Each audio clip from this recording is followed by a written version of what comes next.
Phones aren't exactly on top of his list of problems, not unless they get pickpocketed. He flicks to the next group of monitors, already forgetting her. Out in Bay 24, the loudspeaker crackles to life. The young woman straightens up as they announce her bus. Her nervous fingers move instinctively to the pocket where she's tucked 2 tickets issued to names that don't match her own. The little boy slides off the bench, and they both turn toward the security camera. In the olden days, like 2015, unmonitored surveillance cameras were stupid creatures, with the unblinking gaze of a toddler in need of a nap. But times have changed. The overworked security guard isn't the only one watching.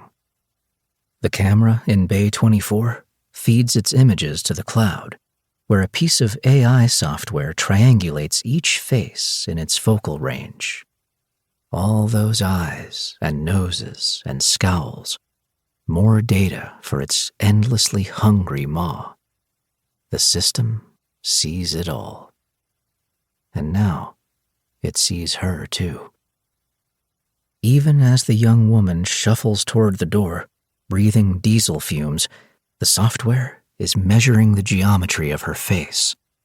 On a distant, humming server, the precise distance between her intelligent brown eyes is compared against the angle of her wry mouth. In a fraction of a second, the configuration is charted and checked against the database. A match is made. The location noted. A few more electrons smash together, and a message pings across the ether, lighting up a distant phone. Subject identified. 1. Ariel.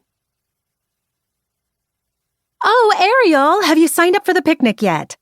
This question is lobbed at me even before I can extract my son from his bike seat. Even so, I take my sweet time removing Buzz's helmet and hoisting him down to the ground. When I finally turn around and acknowledge Maddie, one of the preschool's pushiest PTO mothers, she offers me a clipboard with a dangling pen disguised as a daisy. Reluctantly, I take it from her. "Graduation Day Picnic Sign-Up Sheet," it reads. "Please take 1 slot for you and 1 slot for your partner." That's a lot of exclamation points for a Monday morning.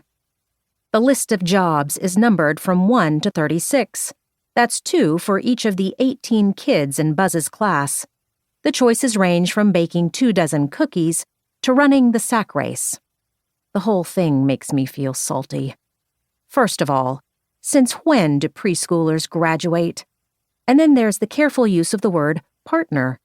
Some of Buzz's classmates have 2 mommies or 2 daddies, so that was thoughtful, but only up to a point. "What if I don't have a partner?" I ask Maddie. "Am I still supposed to take 2 slots?" "Oh." Her smile fades by 1 or 2 notches, and her eyes reflect genuine puzzlement, as if the existence of single mothers has never occurred to her. "Just do the best you can." So I scan the list. The easiest options, napkins, compostable paper plates, and drinking water, have already been nabbed. I scribble my name beside the request for 10 watermelons and a chef's knife to cut them up. Then I note the date. 3 weeks from now. Somebody's an overachiever. I hand back the clipboard. She glances at it, and I brace myself to hear her say something about my half-hearted volunteerism. "Pro tip," she says instead. "You can use folded cardboard to make a guard for the knife. That's how I avoid slicing the lining of my bag." She pats the Tory Burch tote under her arm and smiles. "Good idea," I say with the closest thing I can muster to a smile. Then I take Buzz's hand and walk him into the old brick building. In Buzz's classroom, several children are already ransacking the dress-up box, pulling out velvet cloaks and outlandish hats. Buzz pastes himself to my thigh, though, and doesn't move to join them. He always takes a couple of minutes to warm up to the chaos of preschool. He's a quiet